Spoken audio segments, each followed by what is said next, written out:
Welcome, everyone, to another episode of Dynamics Corner, the podcast where we dive deep into all things Microsoft Dynamics. Whether you're a seasoned expert or just starting your journey into the world of Dynamics 365, this is your place to gain insights, learn new tricks, and fact-checking Copilot in AL for review. I'm your co-host, Chris. And this is Brad. This episode was recorded on October 2nd, 2024. Chris, welcome to October. Welcome to another great episode. This episode is follow-up to a conversation we had with two well-known Business Central community members. Back in August, we had the opportunity to start talking with them about code reviews and clean code.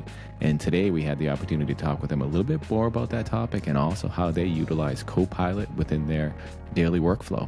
With us today, we had the opportunity to speak with Natalie Nitty, I call her. I'm bad with the bad last names. Natalie Karaoke and Stefan Nora.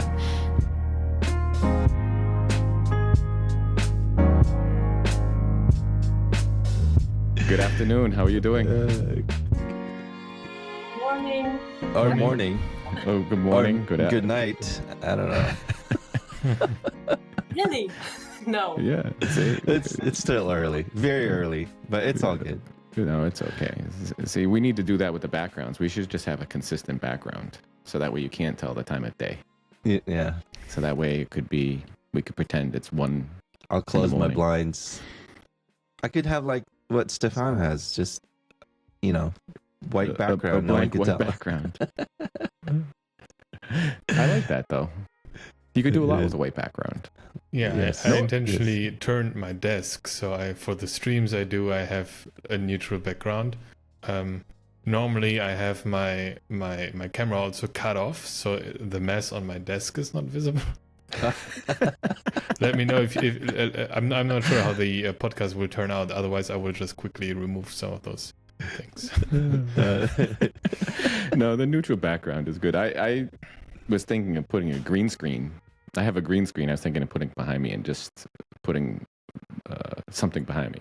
One time I had a meeting. I used the green screen, and I took a video of a coffee shop that I found online, and with OBS, it filtered the chroma key for the green screen worked well, and everyone thought, I don't know, Chris, if you recall that, everyone thought I was in a coffee shop.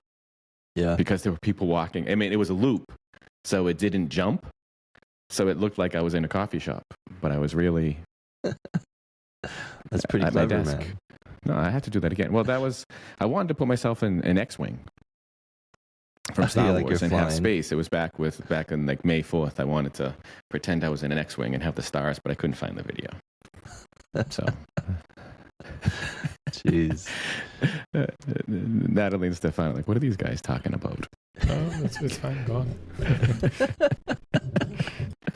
I remember when we talked last time, it's several times I heard you say, wow, we could continue talking about that much longer, though I don't remember the details anymore. Me neither. That's even better. See, so we'll pick it up. No. Thank you both for taking the time to speak with us again. It was back in August when we spoke, if you recall, a few short months ago. We were talking about code reviews and clean code. And during our conversation, we did say, and even afterwards, we talked about how we could talk about this forever or for several more hours. Forever is a long time. And we wanted to follow up with that and talking about code review and clean code and other points. So that's where we are. Do you remember the conversation now? No, the conversation is clear. Just not like I had some topics in mind what I wanted to elaborate further on, and those specific points they're gone. So I don't know if I will repeat stuff I said before, because I wanted to go back and listen to the episode at least in fast forward so I could just continue, but I did not find the time. So No, it's okay. We can. I listened to the episode, so I'll try to. And if we repeat ourselves, it's okay. It's the important point of the code review. One thing that I was thinking about talking about, which we didn't talk about last time, we could talk about the code review, clean code, and some of the follow-up points that you wanted to talk about. I'm sure they'll come back, or even additional points. But one thing I was thinking about with the world of automation today, and I hate to say AI because everybody talks about AI, but I also know that there are some tools to do, like AL Tools has like a code cleanup, and there's other tools available. How much of a code review or clean code, right? It depends on what the definition you're talking about as clean code is, which I'd like to go back and actually define what each of you think clean code means. But how much of this do you think could be done automated? You know, during the pipelines, we can have tests run against code to ensure that the functionality is sound. There's other things that we can do with automation during the, pipeline process. How much of this do you think could be done in that fashion? Do you want to go first, or should I? Okay. I've done quite a bit amount of code cleaning up operations in the last weeks and days and weeks. So especially the tools that Andre wrote, the extension, the ASA tools library, it's pretty good to do some of those tasks to just be quicker.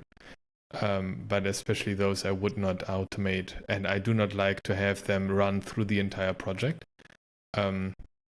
When I do those cleanup tasks for a project or an app or something, then I like to go through the files individually to also pick up the contents and to read through everything once. But I'm always a little bit afraid of those tasks. Like there could just be one bug in there and it messes everything up, and then I need to revert everything that I did. So I need to do really granular commits to prevent that, and just the hassle seems to be too much. So I use those tools, but I run them individually on the current file as I go through, just to do some of those, like remove like duplicate lines or those commands, remove the redundant app areas, those kind of commands I use and I run them frequently, but not through the entire thing, and not just on an automated base, more like a developer tool to be quicker. I feel better about that because, I'm sorry, Natalie. I feel better about that because I do it the same way, because I do like to see the changes as a result, because I have come across with some tools, not necessarily that tool. I love the AZL dev tools, but I like to see the differences afterwards just to make sure that what I had intended to be done, because I do a lot of the parentheses, the case, the remove unused variables, the sorting and such. So I prefer to see them individually to make sure that it's sound.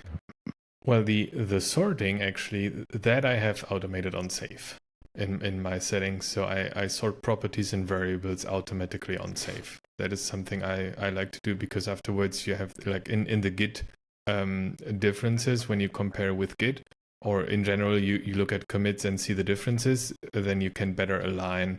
You do not see them moving afterwards anymore. So I make sure to have them always sorted in the same order. So that's automated, but just in VS Code for me. Funnily, this is one of the few rules that I have disabled for myself. My process is currently similar maybe as yours now. So while I code directly, I already try to stick to all the rules and remember everything. However, before I release, I run the code cleanup on everything, on the whole project, and I really, really must check the results. I could not rely on it, doing it all automatically in the background, because not only for now some new rules, there can always be some bugs, or because the IA language has been extended again and suddenly something doesn't work anymore as it used to be. There's no guarantee that the tool that worked yesterday works today.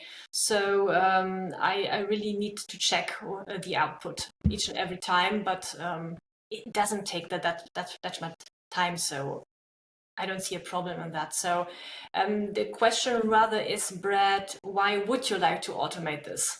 Why would I like to automate it? I think anything that you can do to save time or to leave time to do other tasks, I would like to take advantage of. I don't want to reduce quality of any reviews, but it goes with the same type of notion of, if somebody spends a lot of time entering data into a system, they may not have as much time to analyze that data. So if you're entering financial information or other types of information, anytime you're spent doing one task, you're not doing another task. So if there's some things we can do to save time through this process without losing the quality, right? The key here is I'm not saying, save time and, hope that everything works okay. I'm saying save time and have something at least similar or near or even 80% of the way, which you can do the last 20% of a review or a cleanup.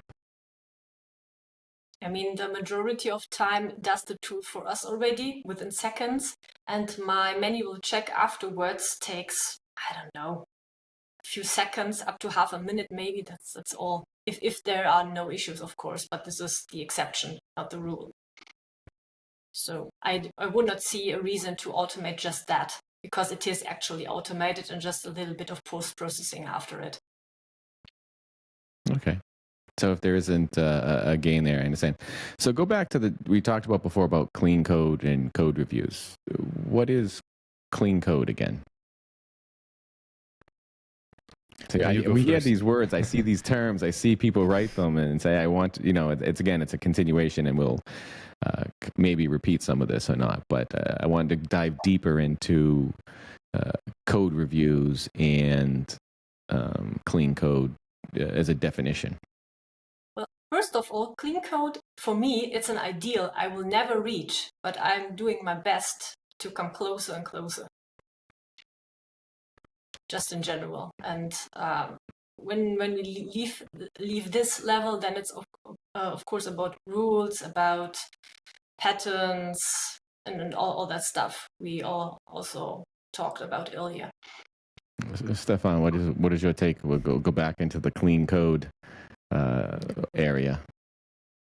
Well, I definitely agree with Natalie here. It's I would say impossible to reach the ultimate clean code. But the goal I'm following is to make the code as readable as possible and as reliable as possible in terms of execution as well.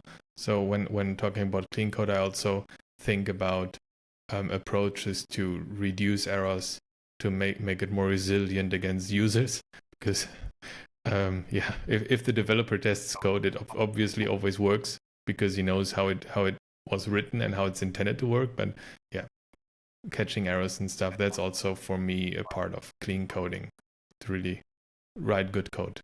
Not only clean, but also good code.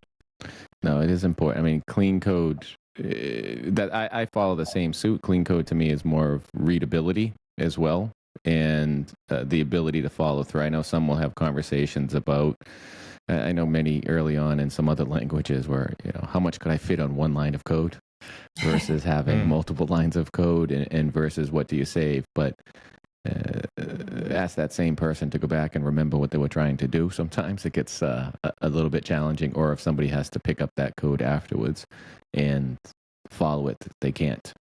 So it's a bit challenging to do so. With the code review we talked about, I wanted to talk a little bit deeper. We talked about some of the things you had mentioned, Natalie. You said it takes a few seconds or a few minutes for you to do some of this code review. And someone even asked me the other day when we were talking about code reviews, they asked me, should I download and execute this and run this? It is outside of the tests. Is there a point where you think from doing a code review, someone should, package the code and run it and go through it if they have a question about the logic or how it processes? I would say that depends a little bit, as everything. I'm trying to remember if I ever did that, though. I feel like a code review is more, for me, a tool of getting to know what has changed for me personally, so I'm aware of what this change is intended to do, and also to see if there are any flaws I can just pick up by reading through the code. I may download the code in order to have the code cops and the assistance in my editor. If it's a little bit more, if it's a really big feature, pull request, I might decide to run the code and just to see if it works. But it's always also a little bit challenging depending on the change itself to get it set up correctly, and just it's an overhead to really get there to run and test the code. But I mean, I could imagine the situation, yes. Well, code review, as the name states, is just a review of the code and not of the actual functionality. When I get a pull request to check, I rely on the writer of it that he has checked the functionality, and I'm taking care of the rest, and maybe for some little, I don't know, typos or other small kinds of errors that happen when you write down something quickly, right? So far I would not have ever tested more than that. I do have a question around and just how you are utilizing this particular tool. And I just got back from a conference, and in the past, I believe in the past year or this year alone, everyone talks about AI and Copilot. I am curious from the both of you if you've utilized Copilot in any form of your day-to-day development, whether that's reaching the clean code or building a solution. Have you utilized Copilot, and to what degree? I may start. So I use it mainly and only as the GitHub Copilot directly in VS Code to suggest me mainly texts and sometimes even lines of code. Because sometimes the suggestions are really good, or at least near enough to take them over and then slightly change them again.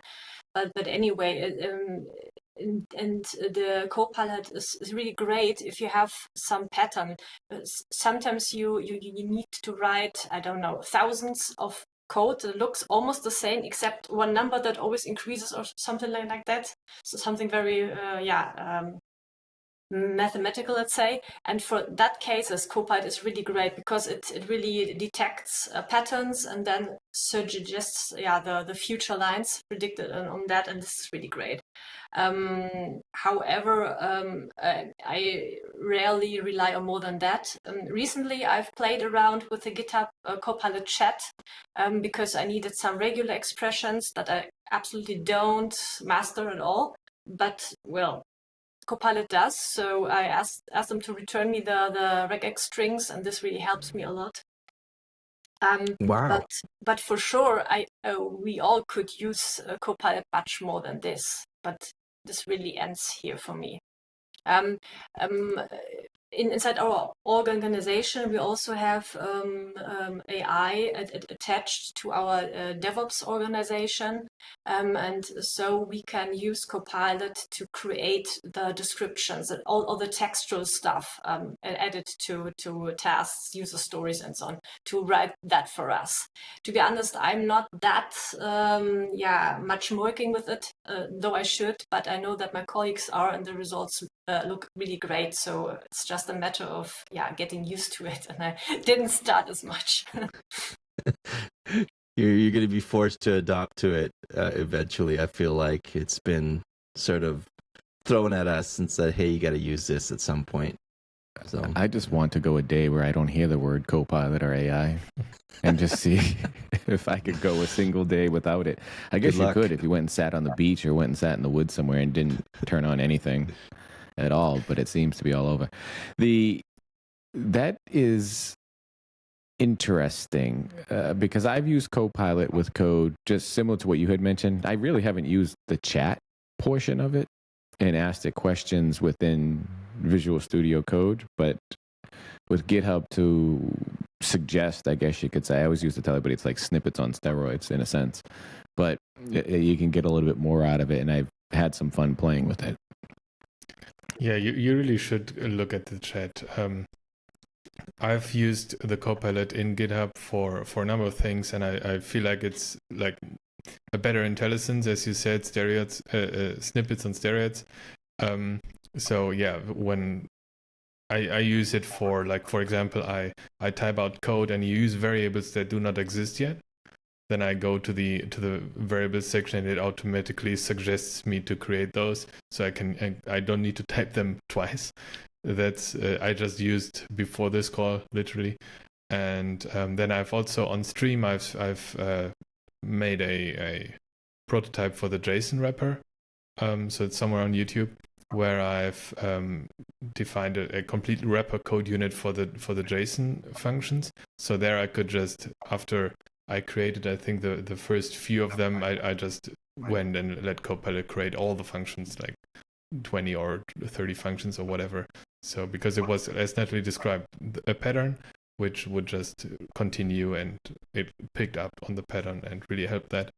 And for the chat, I once needed to write a recursive function to do number matching on dictionaries. So I had like 2 dictionaries where I would want to, like, it was for invoices versus payments, where I have an invoice amount, and I want to see if my payment amounts, like any combinations of the payment amounts I have, would match up 100% to that invoice amount. So I needed to go through the first dictionary and then pick up like all combinations and try and find the combinations that match.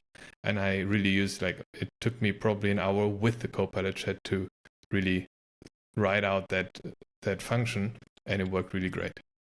So I had adjustments made, and then I just described the adjustments I wanted to do, or I wanted to have in that algorithm, and it picked up on that. And sometimes there are issues where the Copilot tries to do or use commands that do not exist in the AI language, and then you just need to bring it up to attention and say that this doesn't exist, or recommend something else, and then it just changes everything and adjusts.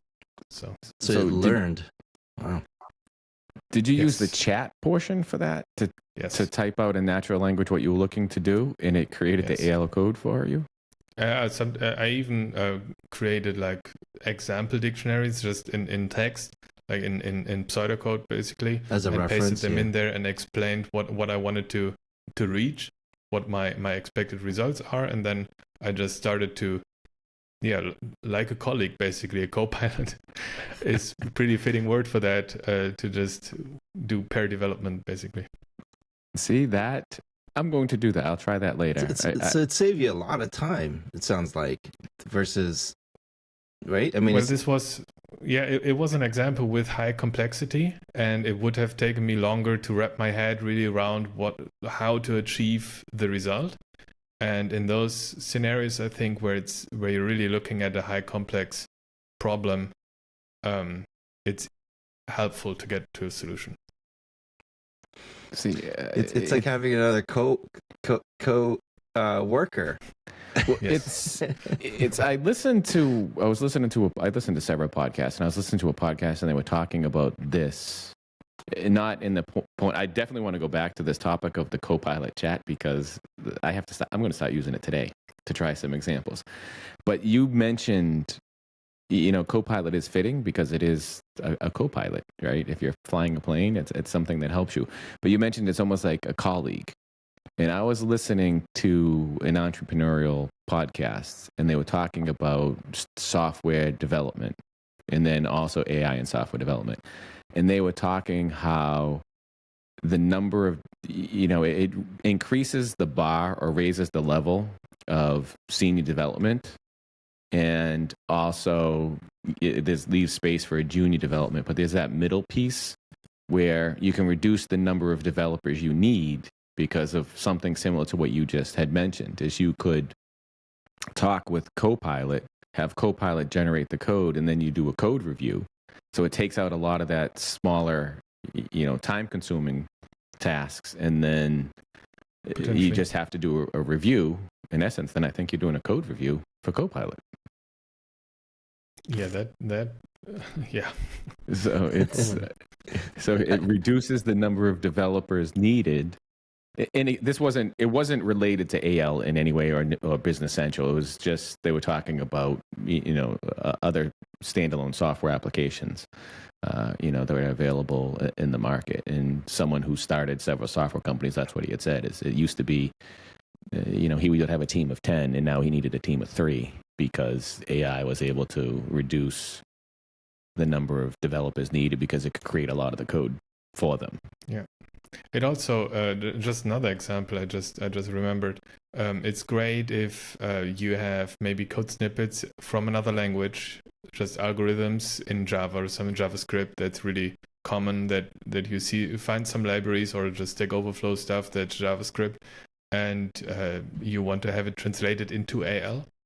I did that for a binary to hexadecimal conversion in AL, native AL. That worked. I got that working. I would have never been able to write that on my own without days probably of learning how that works. Maybe not days. Now that I know how it works, but yeah, I think Copilot that's really reduced the time.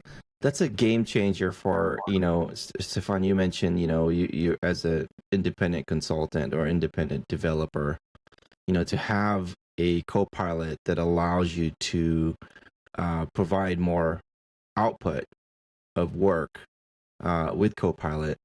And it's like it's like you hiring another person to help with, to help you without, paying any benefits of some sort. But, and remember, I think last time we talked about, how do you test each other's code or validate each other's code? I mean, you could potentially use Copilot to test your code and vice versa as well. I think there are predefined questions in the Copilot chat that asks the chat to review your own code.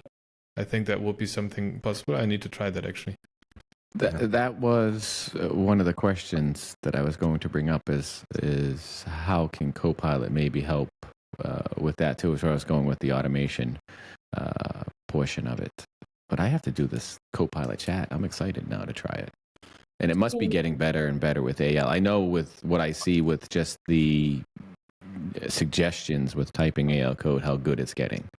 Sometimes I wonder if it's reading my mind. Sorry. I think it's already on GPT 4.0, if I saw that correctly last time. So, yeah, it's getting better. Yeah, but has it already been actually trained on AL? I think not. But that also got better. Yeah, I don't know. Of course, it gets better over time, and I'm seeing this myself. But it's not comparable to other old languages that's the ALM has been trained on, and I'm really waiting for us to have this feature available as well. That the Copilot actually had learned or has read more AL lines than we have. Yeah, I think as more and more becomes available, I guess it has to learn. I don't even understand how it could learn it because, again, you could type some procedures and some code and how something can understand what it's doing is still, I'm not even going to try to understand how it understands to write code. Because if you do, A:= customer.get 1000.name or something, like how does it know what you're doing or what you're trying to do? No idea. I think it's pattern recognition at a large scale, but I don't know. But what I wanted to say, I recently noticed that the Copilot also picks up, like it's has something like to some degree an awareness of the entire project. So I'm getting recommendations for code that is present in other files I had opened recently. So when I switch files, it somehow picks up what I was looking at before and adapts. So that was something I did. I noticed that it wasn't there before, and it got introduced at I don't know when, but recently. Yes. No, I'm my mind is going all over the place with this. And Natalie, you had mentioned that you're using it in your organization for documentation. Are they documenting the code? Is it something where you could have an AL file and say summarize or create notes for this file? I think this has already been created. We have our own ALM for that. So there's a company, an internal machine, let's say, and it does really a lot. It has been trained for just like that, and the results are really, really, really good. I have to try that because documentation is one of the worst things to do. I think, and nobody does it. But it doesn't mean that there are still not other manual processes that it cannot replace. This is actually the case, but we're getting If it can do 80% of the documentation, I'm happy. And that's what I keep saying is I am not one, and I'll say over and over again, I do not think AI is a replacement for things. I think AI is a tool that somebody can use to do a job a little quicker. Just like I keep saying over, we have a hammer or we have an air gun, to place a nail. You have a screwdriver and you have a hammer. Which tool do you use for the job? You just have to choose the appropriate, but you still need someone to manage it or oversee it in a sense. And what level, it all depends on, the task that you're doing as well, which is interesting. So back to I don't want to talk about this Copilot thing. That wasn't the intent of the whole thing, but I'm hung up on this Copilot. I was just curious about the efficiency because it's been thrown, around quite a bit, and I'm just curious from every other areas of how it's being used. So I appreciate the both of you, sharing where it fits into your day to day, and of course being able to adopt to it, to your day to day task. So. Good insight. I appreciate it. Yeah, I want to open up because we're trying to figure it out. No, I have some things that I'm working on that I'm thinking that if this can do this for me, I didn't even think of using the chat. Have to, Stefan, on one stream, can you just dedicate one to just the chat and have it create a whole app for you? I mean, I can certainly try. Yeah, we'll come up with an idea. Let's do that. And we'll come up with an idea and see what AI creates for you. If you said, if it mentioned, I saw the JSON wrapper that you had posted, something similar. Maybe we can do we'll have to do something creative to create an app and see what it comes up with in AI for us. And Brett, just as a tip, in my second Let's blog post, I actually posted about how I used the GitHub Copilot chat to create these regular expressions for me. So it's not full of screenshots or something, but it's only textual, but it should also get you along. When did you post that? And I didn't see that. When was it? Last week or 2 weeks ago? I'll tell you why. Because I was on vacation last week. How dare you? Yes, there's one time I took a vacation, and I did not keep up with anything. I checked emails here and there just to see if there's any emergency, but I told myself it's going to be a vacation from everything. And then a hurricane came and cut it short. So I wasn't meant to take a vacation. No. Yeah, see? Yeah, no, thankfully. The world's telling him they need to go back to work. Yeah, I'm thankful that I didn't suffer any damage or have any issues, but we had to cut the vacation short to ensure that we got away from any of the horrible damage of the hurricane. I was extremely disappointed because I had a lot of things planned, and I guess Mother Nature didn't want me to have that fun. I still took the vacation, though. I just did other things other than what I had planned to do in the water. So I will go back and read that, though. And that's why I missed it. So at least I don't feel as badly now, because I do read what you have. You're on my list, and I see the post that you create. So I'll look at it afterwards. I have used Copilot, though, on some of these posts, not yours, to say, give me the summary of this as well. And even on emails. When I was away, for example, there's a email threads. I didn't realize that you could highlight all of the emails and say, I did realize, I tried it, and summarize this for me. So those 10, 15 emails, it just created a summary for me. And it was quite accurate. So I appreciated that as well. We are using these summaries also on meetings and for support requests that come to us.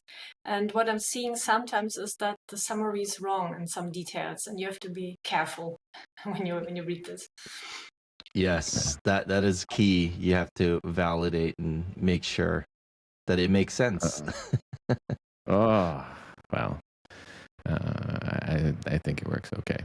So let's go back to our. Did you come back with your topics that you want to talk about, Stefan, for the code review?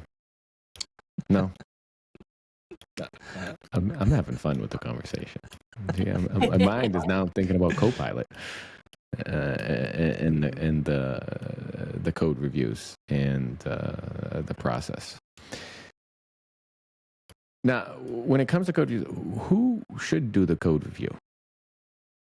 I know it's somebody else that's in there. I know, Stefan, you talked about last time that sometimes you would take a look at your own because you're doing a lot of the independent consulting. But within an organization, who should do the code reviews? Is it? I know that it can be a learning tool for some developers. I found some having them take a look at code or doing code reviews or working with them. They were able to learn from seeing code of others. But is there a particular level of developer that should do it, or a particular person in an organization that should do it?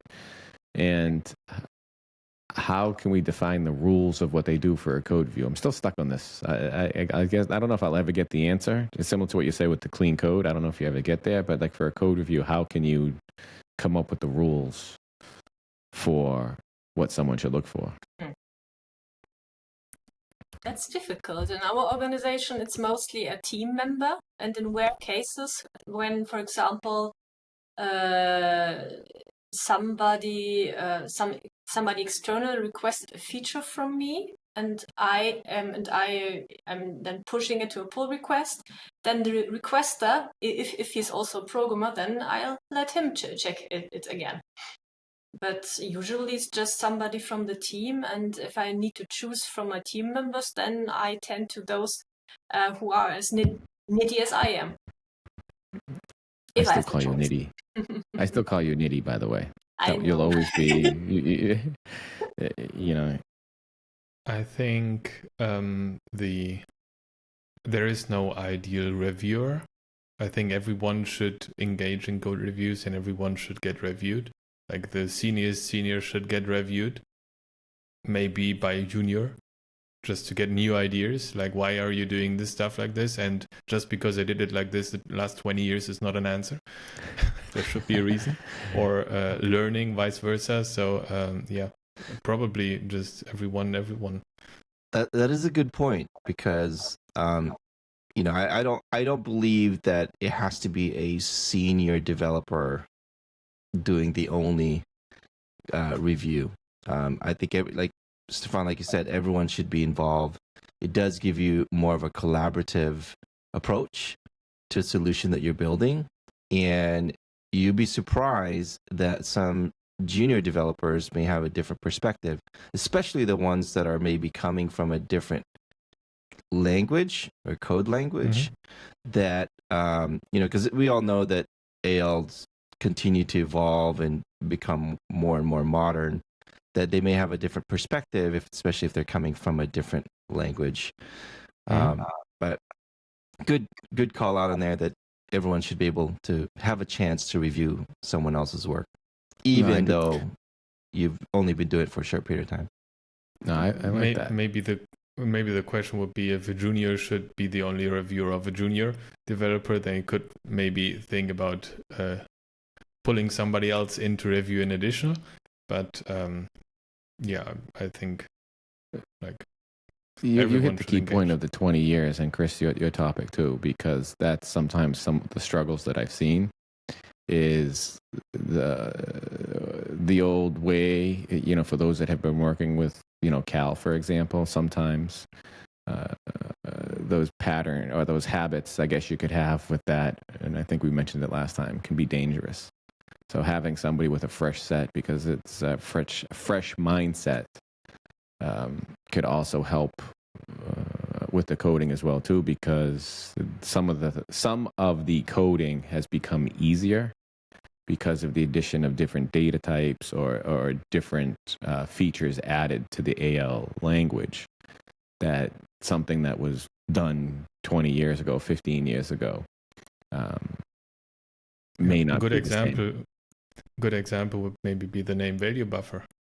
It was common and best practice a few years ago. Then we got dictionaries. Now it's there are still use cases for that table, But yeah, if I just see it randomly in code, I will probably ask why are you using this?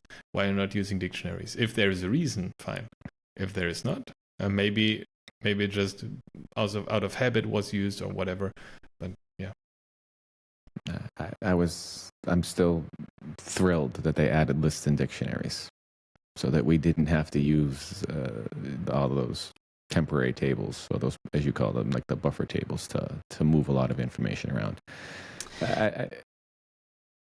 So a question now, with new features coming in, how do you, I think you guys clearly put this out there earlier, that it's hard to achieve clean code. I mean, how do you maintain clean code when new features comes out or new functionalities come out, right? So how do you even keep up? I think that's the bigger component. And do you go back and make adjustments? Is there a process within your areas that you go back and say, this new feature came out, we should adjust this? Is there a process or cycle that you go through to clean up because of new features? My apps, as per app.json, are based on the current, or at least the pre-latest BC version outside, so I can use the latest features usually. And whenever I upgrade to a new BC version, so when I'm raising the minimum BC version for my app, then I always check what are the new features, and I try to uptake them as much as possible. And for the question, how do I keep up with that? Well, I actually create blog posts for them where I gather all the development stuff in one post, so I can go through it like through a list, and then that's it. This helps me at least. But this can be done, of course, only if your app is already almost up to date. Because if you're having an app that is, for example, based on a really old BC version, though maybe still supported but old, then you have other interests to keeping this app up to date, maybe.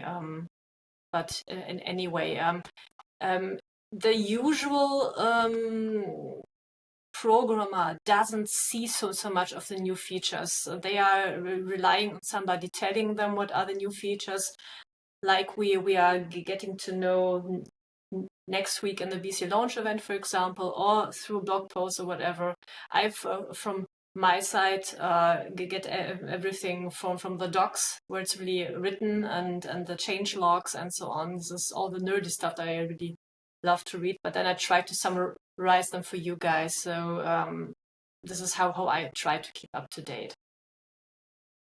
Yeah, just today I read your blog post on what's new in V15 or it's 25 and compiler 14. Yeah. So yeah, and my take on that. Sorry.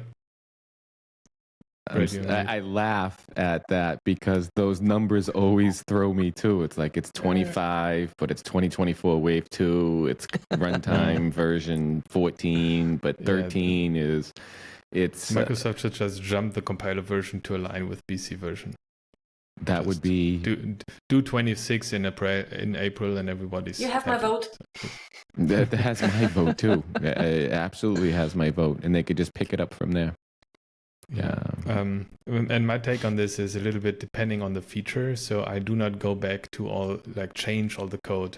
It depends a little bit. For example, read isolation was introduced, which can potentially improve performance quite a bit. And I try to use it everywhere going forward when I write new code.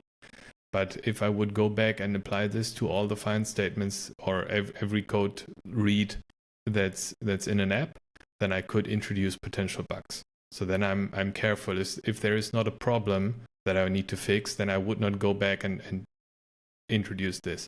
If, for example, with the set load fields, I would much rather go back and apply this everywhere because, first of all, there is a quick fix to do this. And second, if I'm looking at a local variable that's not passed in as parameters, then I'm pretty sure that I can definitely know which fields are needed. And then per Waldo's blog post, it's even better if there are JIT loads than not using it at all. So there is not really potential to break code if I do this change. And I could potentially really increase performance when I'm applying this to the base tables like sales header or like items with lots and lots of fields, where I just need maybe 2 or 3 fields of them. So really, for me, it depends on the feature. But I just today enabled the warning for the analyzer warning for the this keyword to have it always in front of. So I'm working on a project. I just increased the runtime today to 14, so I can use this, and I just switched the warning on so I can update this and get reminded to use it everywhere. Yeah, cool. I cannot pick that up as quickly as you because I usually release my apps for the new BC version, I don't know, a few months maybe later, or even it's later. A new app that's not yet on App Source, so I'm just working on new stuff, and then I can. There's no sense in doing version 13 anymore. I want to do that. I'm gonna bump it up today too. I'm happy that it came out. That 2024 Wave 2 is out now officially. I want to. Yeah, if you really want to see what you can do with this, you should check out my stream on the JSON wrapper, because there I really try to go as far as possible with this. I will watch that one. When was that? Was that last week? No, it's some time ago already. Was it some time worked ago? on the preview. Yeah, probably a month or something. I will need to check. I'll have to look. What happened is you listen, I'll be honest, after you went from Twitter to YouTube, it's tough because Twitter gave me a warning. You know, it pops up and says, "Oh, now this live," so I jumped on it. And with the time difference, you need to follow me on YouTube. Then you will get that notification as well. Yeah, you got to click that notification button. Just like with this podcast, you have to click that notification. I will click that notification button. But if I don't have YouTube open, will I get the notification? If you have the app, I think you will. Yeah, and the app, the YouTube app. So I have the app on the phone. We'll try this when you're doing the next stream. I'll do right now. I'll make sure I follow it with the notification. Not sure yet. I'm always saying on the stream at the end that I'm doing them as I find something that I can and want to share. So very spontaneously. So you need to make sure that you click the button to get the notification. The notification bell, right? Okay, I'll do the notification bell. See, now this. Now you're playing some. No, I will click the notification button to see if it pops up, because I don't have the notifications on for many things on YouTube. I don't think for anything. I follow so I can see if I open up and I can see the videos. Right, I have several people that I follow and it shows me that there's new videos, but I will put the notification on for the live stream. That way I can catch it, because Twitter I usually have up and it says, "Oh, this person's now doing live," and I'll watch it in the background. Maybe I need to think about the Twitter Premium then. Oh, you gotta get that check. Don't do that for me. I'll get that check. I'll try that. I did the Twitter Premium and it renewed on me again. I tried it just to see if it was worth it. And I liked it, actually. I do like it. So. Yeah, but I think this could be a common issue for many people. Not the topic of this podcast, but listen, we can talk about anything. But now I learned something. See, I'm learning a lot. See, you can teach, an old guy something. I've got a question for the both of you. With the continued evolves of AL. What do you see? What would you like to see in the future, or where do you see AL going? I guess that's two different questions. I guess. What would you like to see in the future of AL, and where would you like it to go? That's tough for me. Because there are so much possibilities, but maybe Stefan has some good ideas already. I have a meta idea. Not exactly for language features, but I spent some time thinking about this in the past, and I think I would like to see Microsoft breaking more. For language-only features, like if you have if there is data involved or anything like with the base app or anything, that's off topic, of course. But if you have like data type breaking changes where you need to rethink the implementation of a certain data type, why not breaking it with a new runtime? You do not need to switch the runtime. We're always backwards compatible with runtime, as it gets compiled into C# anyways, and the compiler can handle those changes. But I can't think of a reason why I could not change the way the dictionaries work. If it doesn't make sense in runtime version 13, I can totally re-implement the thing in 14. And any developer who isn't ready to uptake that change doesn't need to go to 14. I like that. It's in a sense, I don't want to say forces, but it forces you to move forward and not keep so much around for so long for it to phase out. Exactly. And I understand the intent of trying to do the slow change to pick up the adoption, but as you had mentioned, if you do it with each runtime, you're not forced to do it until you switch the runtime. Mm-hmm. Exactly, and I understand that not all the things can be breaking in that way, because if they're like if they depend on the server or something, where like if the database layer is involved or anything like that, it's really hard to do those changes, I guess. But like language only, compiler only stuff, I would really like to see them uptaking and evolving faster. I know that maybe others would like to see it slower because we're going fast compared to CL days. But yeah, and my example again, I'm promoting myself a lot this episode, the JSON wrapper, where I see that I just don't feel like the JSON implementation in AL makes a lot of sense. And I would like to see that cleaned up and be improved. And I think, as far as I can tell, that would be a change possible, and would be a breaking change. But yeah.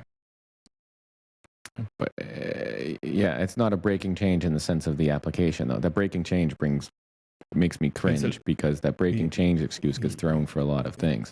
But the word is not best, but yeah. In the code, it's not necessarily breaking. You just have to readjust your code for a specific version. As far as the speed of the language evolving, I guess you could say, it is going quickly. The only thing that I get a little challenged with is you can't move so fast as well because of the versions of the application with customers and things that are online. With customers that are online, you can go a little faster, but having to readjust the code with each revision in that case, they would have to have an overlap. I wish we could adopt the changes to the code quicker within the applications, but it's tough to go back and have to update some of these apps that are already in place. No, that's absolutely sure. But I didn't try, but we probably could use runtime 1 in BC25. And Natalie, if you know anything else, correct me. There is a break on that because I tried that. I forget with which version. There is a minimum version. I don't know if it's published anywhere, but I had some code that I had to switch the runtime to work within that version because it told me that the runtime was not compatible with this version. Okay, so, yeah, it could be. But you can go back, I think, pretty far. Okay, that's a good solution for it too. Natalie, do you know in your docs? Is it published? Not from my heart, but yes, there should be some documentation maybe about it. Yeah. However, I would always assume that it should always be possible to grab an older runtime than your minimum BC version, but not the other way around.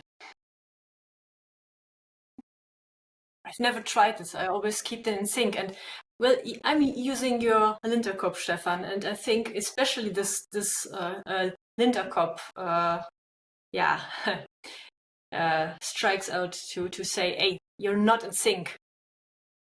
Yes, there is a rule that checks if you are on the most recent runtime that's supported by the BC version you have specified. That's right. But it's a recommendation, just to make you aware that you're falling behind on features. The recommendations weren't good to move the code forward, which is nice. All right, Stefan and Natalie, thank you again for taking the time to speak with us. We're talking about a lot of different things, which was fun. I also learned about the YouTube notifications, which is good. It's totally off topic, but I'm turning that notification on so I can get the notification of the next stream, because I do like to watch those streams. There's a couple I like to watch while I'm working. In the background, you can hear them. Sometimes you guys are a bit early for us over the pond, but if you do it later in your afternoon, I can catch it early in the morning here. I do appreciate your both insights, and I'm just curious about this. You guys answering the way how you're utilizing Copilot, because I think a lot of us are still trying to figure out where it fits, and so I want to say thank you both for sharing that insight. Yeah, no, absolutely, I appreciate it, and I appreciate all that you do. And I'll go back, Natalie, and read about your regular expression post, and Stefan, I'll go back and I didn't see the stream for the JSON wrapper, but I did see the post that you had made about the JSON wrapper and all the conversations about that as well. So we do appreciate everything you do, and if anything, I learned a lot from this episode. Check that off as sharing some information with somebody, because I'm going to Copilot chat things all afternoon. You'll see. I already know a couple things I'm going to record and do some testing on. So again, thank you very much for your time. We appreciate all that you do and for sharing your time with us today. If anyone would like to get in contact with you, what's the best way to reach out to talk with you about a little bit of information to see what you do, Natalie? Twitter is the easiest way to get me. And okay, and Stefan? Same for me. Also, LinkedIn works, or GitHub if issues or something, discussions on the repositories I own.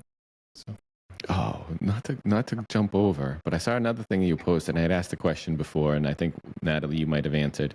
How is that Business Central Discord? I just learned about Discord. See, I'm an old guy. And I learned about Discord, and Chris knows where Discord, this came from. But the Business Central Discord, and I saw that you had mentioned and you had posted a couple times that you would be there for some time. See, I do see the stuff that you have post. And how is that Business Central Discord? It's huge. Actually, I somehow forgot to have it open for half a year or something. I totally forgot about it as well. Now I'm on there as well. So again, Discord is also a way to reach out to me. The Discord BC server. Jeremy Wiska is the host of it. He created it, and I think there are, I would need to check 500 plus people, 1,000 maybe, something in that area. And it's really active. There are multiple channels, also beginner question area where you no stupid questions stuff where you could just ask, and there are pretty active people on this. Chris, we have to get on there. Wow. Well, I did join, but what Stefan said, I just forgot that it was there. I forgot to check. Well, I heard about Discord. And again, there's so much technology in the world today, and it's tough to keep up with everything and know about everything. And I've heard about Discord before, but I never really paid any attention to it because of, there's Twitter, there's LinkedIn, there's all these other, social engagement type, platforms. And then once I got Discord, I was like, wow, this would be a cool little thing for Business Central. That's why I asked about it. So I'll have to join it and check it out. And is it just something where there's several channels and you can join a channel and people are talking and asking questions? You're joining the server, and you can see all the channels and engage in all of them. You do not have to, obviously, but they're you see what are unread messages and what's going on. So there. Is it mostly written, or do people talk? It's written, but there are a few voice channels as well. Also limited voice channels, with maximum capacity, where you can have just a one-on-one without anybody being able to join, if that's necessary. And I do not see the voice channels being utilized frequently, unfortunately. But written is huge. I'm going to say another thing I'll have to check out. Natalie, are you on that Discord? I've been there, but I didn't visit for a long time, and which is only due to the fact that I don't like Discord as such a lot. But the community back in those days where I've been there is really good. I cannot say anything else, really. But it's just another piece of software that I absolutely don't work with at all. Plus, in our company, Discord is prohibited. So. Oh, yeah. See, but so at least you have the same understanding. I don't feel as badly because it's another thing to follow. But I do want to check it out. I think I'll join it and check it out. Even AJ Kaufman's on there. Posted 2 days ago. Is the most active replier as far as I can see. Yeah, I'm just checking it out. Everything. Oh, so I have to put it on. Jeremy, he does a really great job with that community. Yes. Yeah. And if anyone has any question regarding APIs, it's probably the best way to reach out to AJ. So go to Discord. Okay, we'll put that on the show notes in case anyone's interested on Discord. But yeah, there's beginners. There's talks about PowerShell, DevOps, Docker. I mean, there's quite a bit of also a few local language channels, and if anyone's missing a local language channel, I think Jeremy will just add it. How did you find it, Chris? I just got that. I've always had it in there, and I just never looked through, and I just didn't realize there's actually so much in here. I even create a server. I want to find a student group or club. I don't know. I'll figure it out afterwards. I can't read on the phone. But again, thank you both for taking the time to speak with us and sharing your insights and all that you do for the community. I really do appreciate it. And I look forward to speaking with the both of you soon. All right. Thank you. Ciao, ciao. Have a good day. All right. Thank you both. Thank you, Chris, for your time for another episode of In the Dynamics Corner Chair. And thank you to our guests for participating. Thank you, Brad, for your time. It is a wonderful episode of Dynamics Corner Chair. I would also like to thank our guests for joining us. Thank you for all of our listeners tuning in as well. You can find Brad at developerlife.com. That is DVLPRLIFE.com. And you can interact with them via Twitter, DVLPRLIFE. You can also find me at matalino.io, MATALINO.io. And my Twitter handle is Matalino16. And you can see those links down below in the show notes. Again, thank you, everyone. Thank you, and take care.